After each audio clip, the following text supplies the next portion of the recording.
60 school buses roll out yesterday, while Jamaica take on Trinidad and Tobago this evening in World Cup qualifier. This is Undiluted News. Mikey Bones reporting. Transport Minister Darrell Vaz has confirmed the launch of the government's rural school bus program with 60 buses deployed across all parishes on the first day of the academic year yesterday.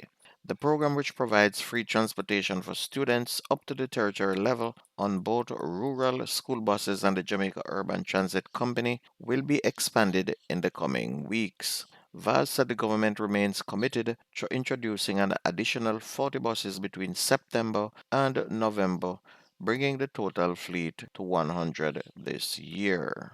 Meanwhile, Minister of Education Donna Morris Dixon is reiterating that no child should be locked out of school because of any infraction. The policy is that no student should be locked out of school.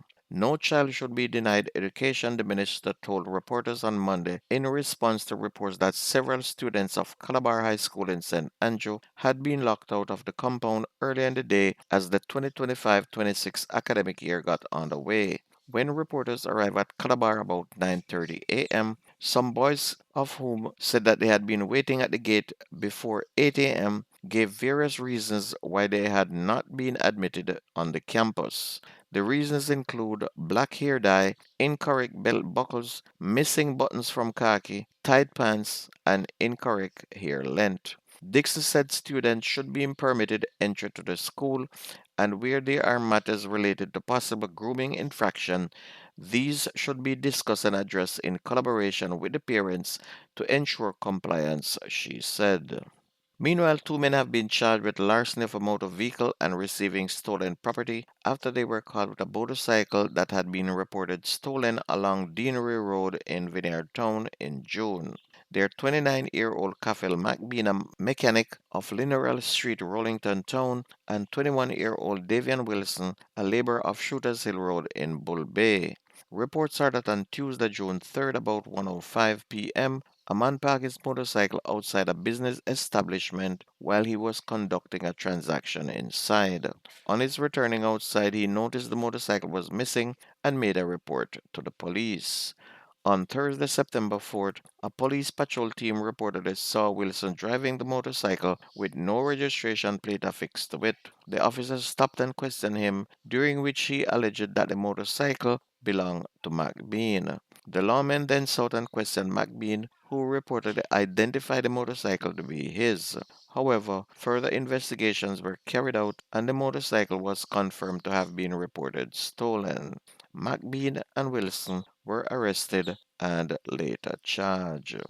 A 29-year-old man of a Kingston address has been charged in connection with the murder of 24-year-old Mark French, otherwise called Dada of East Road, Kingston 12, on Wednesday, January 31st of 2024. Charges Richard Folks, otherwise called Sutty of Arnett Gardens, Kingston 12. Reports from the Denham Town Police are that after months on the run, Folks turned himself into the police and was charged after he was pointed out in an identification parade and a question and answer session in the presence of his attorney. Meanwhile, police in Manchester imposed a 48-hour curfew after two men were found dead in Porus in the parish on Wednesday and Sunday. In the latest incident in Ramble District, the body of 33-year-old Orion Kelsey, otherwise called Badbush, was found about 9:30 a.m. Sunday by residents in a state of decomposition with gunshot wounds, the police said. The body was found 4 days after Trinity residents Jerron Walsh, 29-year-old, was shot dead on Wednesday.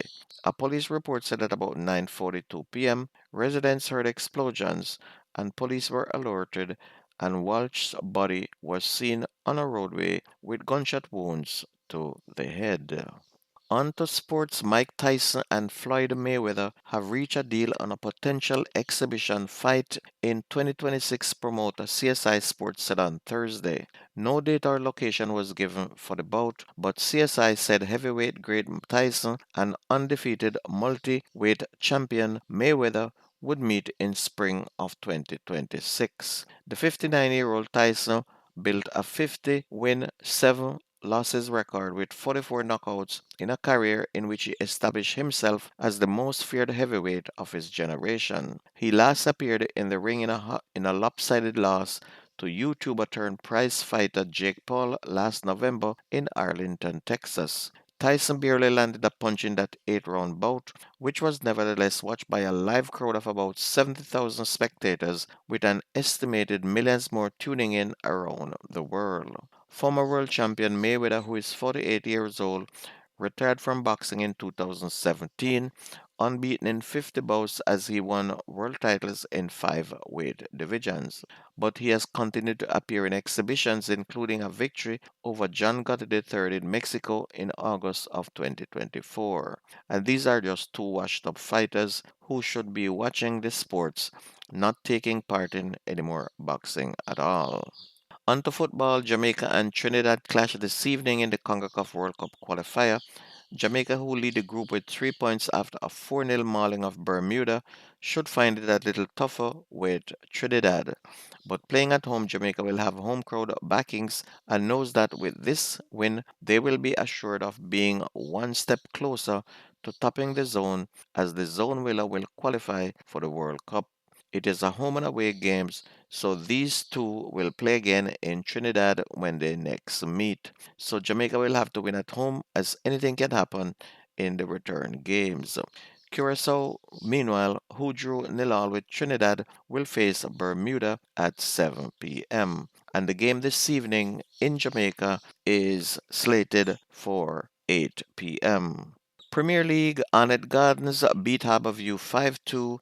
Phoenix Shackleton beat Portmore 3-2. Montego Bay United edged Dunbehodle 2-1, while Mullines United and Treasure Beach played to a 2-2 draw. Last night, Tivoli edged Spanish Town Police 2-1, while Waterhouse edged Cavaliers 1-0.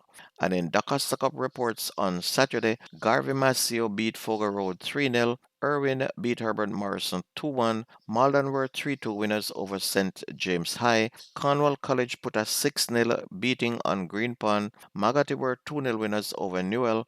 BB Coke beat Monroe College 2-0. Manchester were 3-0 winners over Belair, while Belfield High did a 7-0 whipping of Alston High. Alphonsus Davis were 2-0 winners over Poros. The Cartridge and Mayday played to a 0-0 draw. Christiana beat Homewood 3-0. Knox and Mile Gully played to a similar 0-0 draw. Magrat were 1-0 winners over Charlemont High, while Old Harbor were 7-0 winners over Tatius Golding. And that's going to be news and sports on your favorite community radio. My name is Mikey Bones. I gone.